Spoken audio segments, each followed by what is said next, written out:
रमेश का एक छोटा सा परिवार था जिसमें एक खूबसूरत पत्नी और 2 बच्चे थे।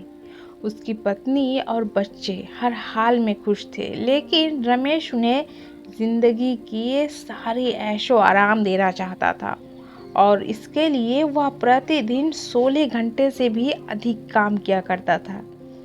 दिन भर ऑफिस में काम करने के साथ साथ वह सुबह और शाम ट्यूशन सेंटर में ट्यूशन भी पढ़ाया करता था। वह सुबह सुबह घर से निकल जाता और आधी रात के बाद घर लौटता था।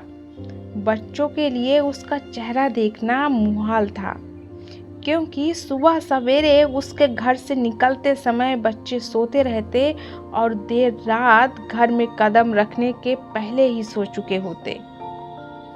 हाँ, रविवार को वह घर पर होता, लेकिन उस दिन भी वह किसी न किसी काम में व्यस्त रहता और उसका समय परिवार के साथ न बिताकर काम करते हुए बीतता।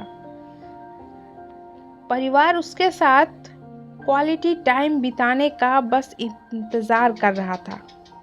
पत्नी अक्सर उससे कहती कि उसे घर में वक्त बिताना चाहिए, बच्चे उसे बहुत मिस करते हैं। उस वक्त वह यही जवाब देता, ये सब मैं उनके लिए ही तो करता हूँ। बढ़ते घरेलू खर्च और स्कूल खर्च के लिए मेरा ज़्यादा काम करना ज़रूरी है। मैं उन्हें एक अच्छी ज़िंदगी देना चाहता हूँ। रमेश की यह दिनचर्या वर्षों जारी रही। वह यूं ही परिवार को अनदेखा कर कड़ी मेहनत करता रहा।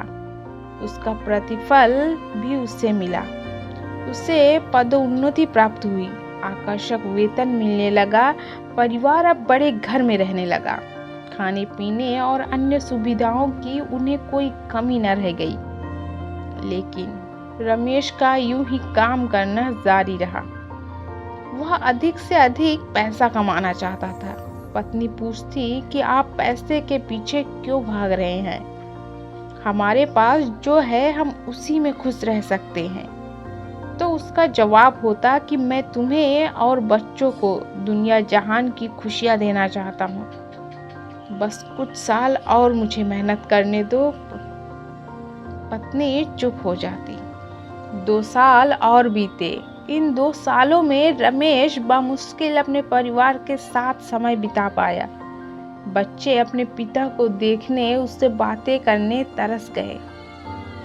इस बीच एक दिन रमेश की किस्मत खुल गई। उसके दोस्त ने उसे अपने व्यवसाय में हिस्सेदारी की पेशकश की और इस तरह रमेश का एक व्यवसायी बन गया।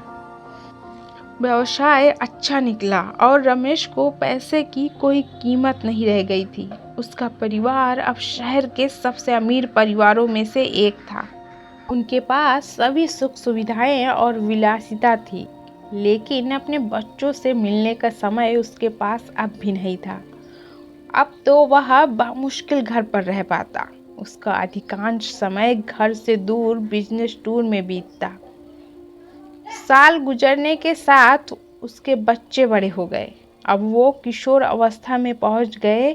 रमेश ने भी इन सालों में इतना पैसा कमा लिया था कि उसकी अगली 5 पीढ़ियां शानदार जीवन जी सकती थी। एक दिन रमेश के परिवार ने छुट्टी बिताने समुद्र तट स्थित अपने घर जाने की योजना बनाई।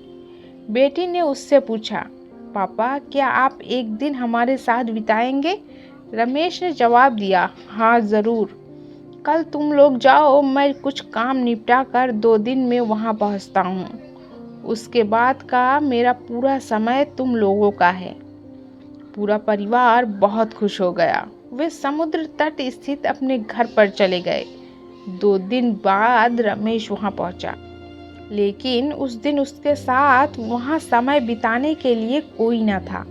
दुर्भाग्य से वे सभी उस दिन सुबह आई सुनामी में बह गए थे। रमेश अपनी पत्नी और बच्चों को कभी नहीं देख सकता था। करोड़ों की संपत्ति होने के बाद भी वह उनके साथ का एक पल नहीं खरीद सकता। वह पछताने लगा। पत्नी के कहे शब्द उसे याद आने लगे। आप पैसे के पीछे क्यों भाग रहे हैं? हमारे पास जो है हम उसमें खुश रह सकते हैं।